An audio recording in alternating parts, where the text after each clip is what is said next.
Bhajanlal cabinet के विभागों का बंटवारा, इस समय की बड़ी खबर हम आपको बता रहे हैं। भजनलाल कैबिनेट गठन के बाद से विभागों के बंटवारे का इंतजार था और विभागों का बंटवारा अब हुआ है।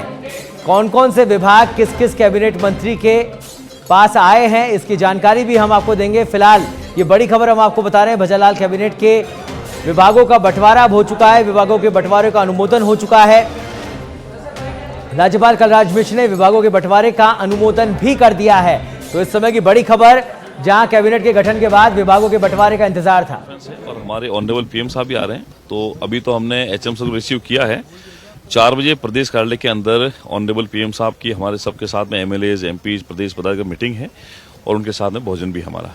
तो बहुत विभागों का बंटवारा कर दिया राज्यपाल महोदय ने, क्या मिला आपको सर? सूचना अभी आपका पहुंच जाएगी, आज संभवतः आज हो जाएगा।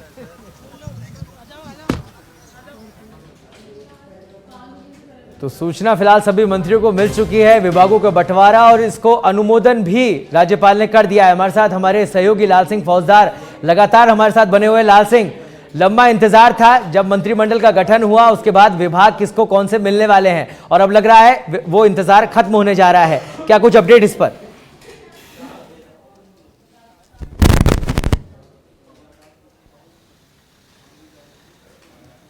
लाल सिंह, मेरी आवाज सुन पा रहे हैं आप? तो लाल सिंह से फिर जुड़ने की कोशिश करेंगे। फिलहाल बड़ी खबर हम आपको बता रहे हैं, राज्यपाल ने अनुमोदन कर दिया है, तमाम विभागों का बंटवारा हो चुका है। मंत्रिमंडल के तमाम मंत्रियों को अब उनके विभाग मिल जाएंगे, और जैसा कि लगातार चर्चाएं चल रही थी कि जैसे जैसे विभाग मिलते जाएंगे राजस्थान के विकास को गति भी मिलती जाएगी। तो भजनलाल कैबिनेट के मंत्रियों के विभागों का बंटवारा हो चुका है, अनुमोदन राज्यपाल ने कर दिया है। इस समय की बड़ी खबर हम आपको बता रहे हैं।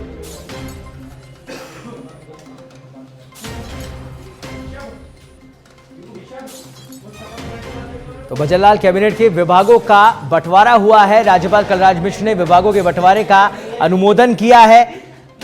और जैसा कि मंत्री गहलोत बता रहे थे, शाम को 4 बजे प्रधानमंत्री से मुलाकात होगी और विस्तृत चर्चा होगी, जिसको जो विभाग मिलेंगे टारगेट भी तय किए जाएंगे, और किस तरह से राजस्थान को विकास की और अग्रसर बनाते हुए राजस्थान को मॉडल स्टेट बनाना है और देश में नंबर 1 बनाना है, उस दिशा में काम किया जाएगा। तो फिलहाल बड़ी खबर सच बेधड़क पर आप देख रहे हैं। राज्यपाल कलराज मिश्र ने सभी कैबिनेट मंत्रियों के विभागों का अनुमोदन कर दिया है, सभी कैबिनेट मंत्रियों के विभागों का बंटवारा हो चुका है।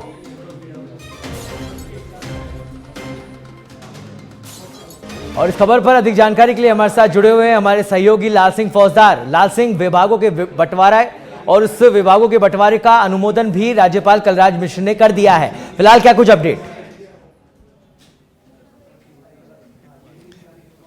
देखिए, बिल्कुल सौरभ, कभी भी किसी भी पल आपके सामने तस्वीर आ जाएगी किस मंत्री को कौन सा विभाग दिया गया है, क्योंकि राज्यपाल की तरफ से अनुमोदन कर दिया गया है। अब सिर्फ आपको इंतजार है इस बात का कि किस मंत्री को कौन सा विभाग दिया जाएगा। ये बड़ी खबर, और इस लिहाज से बड़ी खबर है क्योंकि पीएम मोदी के दौरे से पहले लगातार सरकार एक के बाद एक फैसले ले रही है। जैसा कि हमने कल आपको बताया थी, कल एक बड़ा फैसला लिया था कि सीबीआई को अब राज्य में किसी सरकारी परमिशन की आवश्यकता नहीं होगी, किसी भी भ्रष्टाचार से जुड़े मामले की वो जांच कर सकती है। इसके साथ ही आज सुबह सुबह देखिए, जिसका एक इंतजार था कि मंत्रियों का बंटवारा कब होगा, विभागों का बंटवारा कब होगा, वो तस्वीर साफ हो गई है। यानी कि अब राज्यपाल की तरफ से अनुमोदन कर दिया गया है। कभी भी किसी भी पल आपको पता लग जाएगा किस मंत्री को कौन सा विभाग दिया जाएगा, किसकी जिम्मेदारी दी जाएगी, क्योंकि लगातार लाल सिंह, भारतीय जनता पार्टी की बिल्कुल टाइमिंग का ध्यान रखा जाता है। प्रधानमंत्री जयपुर आने वाले हैं, गृह मंत्री यहां पर मौजूद होंगे और ऐसे में उनके साथ बैठकें होंगी तमाम मंत्री विधायकों के साथ, और अब विभागों का बंटवारा कर दिया है। तो कहीं ना कहीं एक बड़ी तैयारी 2024 के चुनाव को लेकर भी।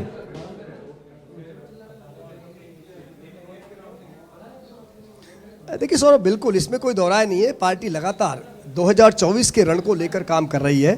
जैसा कि मैंने कहा था कि जब 3 राज्यों के चुनाव थे उस वक्त ही पार्टी एक स्ट्रेटजी के तहत इस पे काम कर रही थी, कैसे 2024 के रण को तो जीता जाए। 2024 के रण को जीता ही नहीं जाए, बल्कि 2019 के रिकॉर्ड को कैसे ब्रेक किया जाए, इसकी तैयारी पूरी तरह से पार्टी जुटी हुई है। आपने देखा 3 राज्यों के सीएम के चयन के पीछे भी कहीं ना कहीं पीएम मोदी की यही दूरदर्शिता है कि कैसे इसका मैसेज कार्यकर्ताओं के बीच भेजा जाए, ताकि कार्यकर्ता मोटिवेट हो, कार्यकर्ता पूरे समर्पण के साथ जुटे, और यही मकसद है। आप देखिए लगातार जो एक के बाद एक के फैसले, खासकर जिसमें हम चर्चा करना चाहेंगे मैनिफेस्टो को लेकर।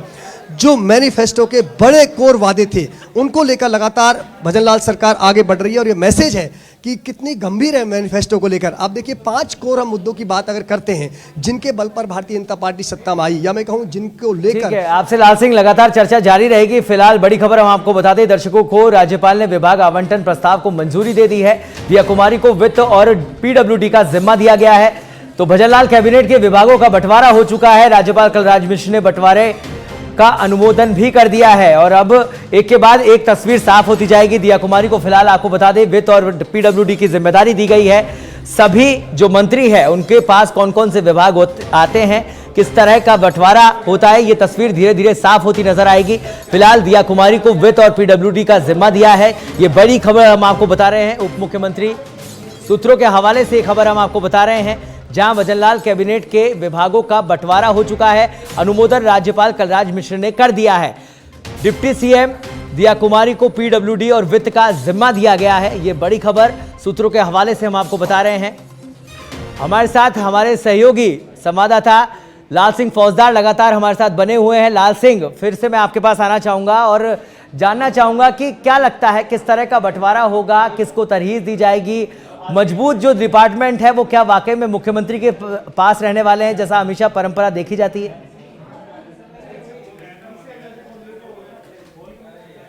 देखिए बिल्कुल परंपरा का निर्वाह शायद इस बार नहीं होगा, क्योंकि लगातार आप छत्तीसगढ़ और मध्य प्रदेश में जिस तरह विभागों का बंटवारा हुआ है और चूंकि राजस्थान में जो तस्वीर उसके तहत बड़े विभाग अन्य मंत्रियों को भी दिए जा सकते हैं। दिया कुमारी को बड़े विभाग दिए जा सकते हैं, प्रेमचंद बैरवा को भी बड़े विभाग दिया जा सकते हैं, किरोड़लाल मीणा को बड़ा विभाग दिया जा सकता है, इसके साथ गजेंद्र सिंह खींवसर को बड़ा विभाग दिया जा सकता है। हालांकि परंपरा रही है कि सीएम के पास कार्मिक रहता है, वित्त रहता है, इसके साथ ही गृह रहता है, ये तमाम विभाग रहते हैं। लेकिन चूंकि लगातार हो सकता है कुछ इनमें से वित्त को अलग दिया जा सकता है, गृह किसी और को दिया जा सकता है, और अभी कुछ ही पलों बाद ये तस्वीर साफ हो जाएगी कि किस मंत्री को कौन सा विभाग मिलेगा। जी, लगातार एक बड़ा सस्पेंस जो है वो लाल सिंह बना हुआ था, विभागों के बंटवारे को लेकर हो, चाहे मुख्यमंत्री के नाम को लेकर हो या किन किन को मंत्री बनाया जाएगा उनको लेकर हो। अब कोई नया सस्पेंस की तैयारी बीजेपी की 2024 को लेकर? देखिए बिल्कुल अब इसको सस्पेंस नहीं कह सकते सौरभ, ये रणनीति है पार्टी की। जी। हम और आप सोचते हैं जब हमको लगता है कि सस्पेंस है, लेकिन वो पार्टी की एक दूरगामी रणनीति होती है, दूरदृष्टि जिसे हम कह सकते हैं कि आप दूर तक देख सकते हो। आप लगातार जो तमाम राजनीतिक फैसले लिए जा रहे हैं ये हमें भले ही चौंकाने वाले लगते हो, चाहे तीनों राज्यों के सीएम के चयन की बात हो, या उससे पहले महाराष्ट्र के सीएम की बात हो, या उससे पहले हरियाणा के सीएम के चयन की बात हो। लगातार 2014 के बाद हिंदुस्तान की सियासत में जो बदलाव आपको देखने को मिल रहा है, जो सियासी तस्वीर बदलने को मिल रही है, उसको लेकर लगातार ये तस्वीर सामने आती है कि लगता है कि चौंकाने वाले फैसले, क्योंकि राजस्थान भी एक तरह चौंक गया था कि भजनलाल शर्मा को सीएम बना दिया, लेकिन एक रणनीति के तहत ये फैसले लिए जा रहे हैं, एक दूरगामी सोच के साथ ये फैसले लिए जा रहे हैं। कैसे केंद्र में आप कार्यकर्ता को रख सकते हो, कैसे एक आप मैसेज राजनीति में दे सकते हो कि आपके लिए कार्यकर्ता महत्वपूर्ण है, आपके लिए आपकी नीति महत्वपूर्ण है, और आपके लिए उस सियासी लकीर को भी खींचना बाकी है, क्योंकि लगातार एक परिपाटी चली आती है। आप राजस्थान को देखिए ना कि लोकतंत्र में कैसे राजतंत्र में तब्दील हो रहा था। सबको पता है कि सीएम कौन बनेगा, कांग्रेस आई तो फला व्यक्ति सीएम बनेगा, बीजेपी आई तो फला व्यक्ति सीएम बनेगा। अरे तो ये राजतंत्र हुआ है, लोकतंत्र हुआ? जब पहले ही पता लग गया भाई फला व्यक्ति सीएम बनेगा, तो कहीं ना कहीं इस परिपाटी को पीएम मोदी ने तोड़ा है। एक कार्यकर्ता को सीएम बनाकर ये मैसेज दिया है कि कार्यकर्ता, कोई भी कार्यकर्ता जो मेहनत करता है अपने दम पर, समर्पण के बात पर सीएम बन सकता है। और इसका बड़ा मैसेज, जैसे मैं सौरभ आपसे चर्चा कर रहा था, एक बड़ा फर्क इसका क्या पड़ा है कि जो कार्यकर्ता है वो मोटिवेट हुआ है, उसके अंदर एक एनर्जी आई है, उसके अंदर एक समर्पण का भाव आया है कि अब दुगने भाव से, दुगनी ताकत से, पूरे समर्पण से, मनोयोग से पार्टी के लिए काम करना है। तो ये बड़ा दाव है 2024 के रण को देखते हुए।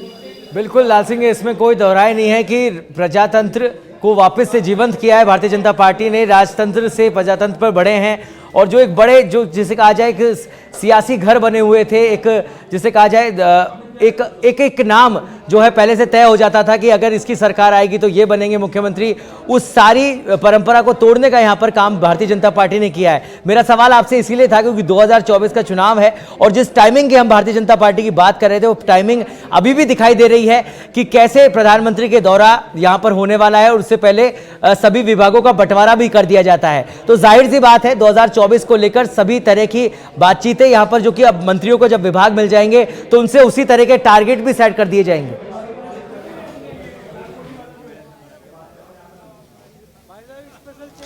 देखिए बिल्कुल सौरभ, चूंकि आप जब किसी लक्ष्य को लेकर साथ चलते हैं, आपकी नज़रों में कोई टारगेट होता है, तो आपकी पूरी तैयारी, आपकी मंजिल तक पहुंचने के सफ़र में आप एक एक कदम इस तरह बढ़ाते हो कि आपको मंजिल तक पहुंचना है।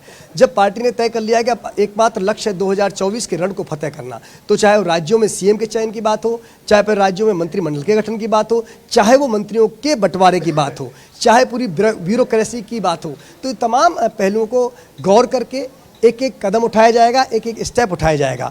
इसी कड़ी में आज जो मंत्रियों के विभागों का बंटवारा हो रहा है, उसमें भी कहीं ना कहीं आप ये झलक देखोगे किस तरह मंत्रियों की योग्यता के आधार पर नयों को किस तरह का विभाग दिया जाएगा, जो अनुभवी नेता है जिनको पहले अनुभव रहा है मंत्रिमंडल में, उनको किस तरह का विभाग दिया जाएगा, ये कुछ ही पलों में साफ हो जाएगा। लेकिन आज तय है, क्योंकि इतना लंबा समय लगा है, एक एक्सरसाइज हुई है, तो निश्चित रूप से बेहतर परिणाम और बेहतर विभागों का बंटवारा देखने को मिलेगा। जी सर। तो फिलहाल आप लाल सिंह बीजेपी मुख्यालय पर है, किस तरह की हलचल यहाँ पर मची हुई है, क्योंकि गृह मंत्री अमित शाह तो जयपुर पहुंच ही चुके हैं, प्रधानमंत्री का इंतजार है, तो कौन कौन उनकी अगवानी के लिए यहाँ पर मौजूद है, उसके बारे में किस तरह की तस्वीरें इस समय देखने को मिल रही है?